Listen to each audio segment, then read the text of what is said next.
Hey guys, so today I wanted to do a quick demonstration on how these clip string fairy lights work. I really love them, guys. As you can see, I clipped up some pictures there to go along with the string fairy lights. I'm gonna go ahead and give you a little close-up.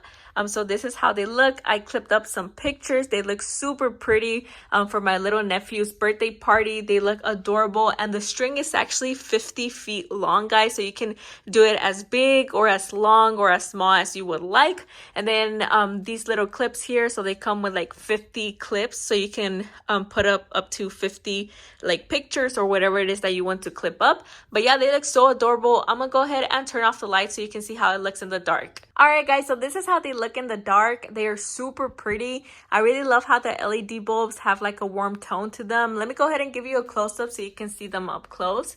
So this is how they look like when you clip the photos up to the fairy lights. They're very cute, guys, super adorable. They're great to decorate your room for weddings, for birthday parties, even holiday events. They're super cute, guys, and I would definitely recommend them.